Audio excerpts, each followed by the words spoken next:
Pilot તેની ચાનો cup હોલ્ડરમાં બરાબર મૂકી શકતો નહોતો. તેથી તેણે તેને વિમાનના સંચાલન માટેનું જે બોર્ડ હોય તેની ઉપર મૂક્યો.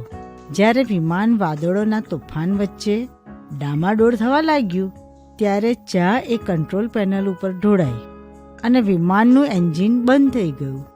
જો કે વિમાનને બીજી દિશામાં વાળીને સલામત રીતે જમીન પર ઉતારવામાં આવ્યું.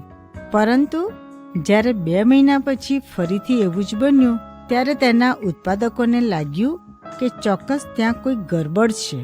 તપાસ કરતા જણાયું કે એ પ્લેનની કિંમત તો 30 કરોડ હતી, પરંતુ પાયલોટની કેબિનમાં કપ મૂકવાની જગ્યા બરાબર નહોતી. આમ આ નાની દેખાતી બાબત ભયંકરતા સર્જી શકે છે. હા મિત્રો, નાની નાની બાબતો સૌથી મોટી યોજનાઓને પણ નષ્ટ કરી શકે છે. બાઇબલમાં ગીતોના ગીતના 2 અધ્યાયની 15મી કલમમાં લખવામાં આવ્યું છે કે જે નાના શિયાળવા દ્રાક્ષાવળીઓને ભીલાડે છે તેઓને અમારી ખાતર પકડો, કેમ કે અમારી દ્રાક્ષાવળીઓ ફૂલોથી ખીલી રહી છે. મિત્રો, આપણા અંગત સંબંધો વિશે શું? કદાચ તેમાં કોઈ મોટી બાબત કે ગુનો ના પણ હોઈ શકે.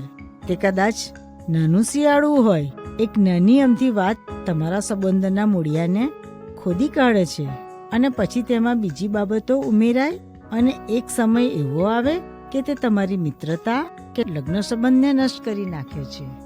ઈશ્વર આજે આપણને આવા નાના શિયાળવાને પકડવાને મદદ કરે. આવો આજે ક્ષમા માગીને અને આપીને આપણા જીવનરૂપી દ્રાક્ષાવળીને યોગ્ય વિચારસરણી દ્વારા પોષણ આપીએ, કારણ ઈશ્વર આપણી સર્વ જરૂરિયાતોને પૂરી પાડે છે.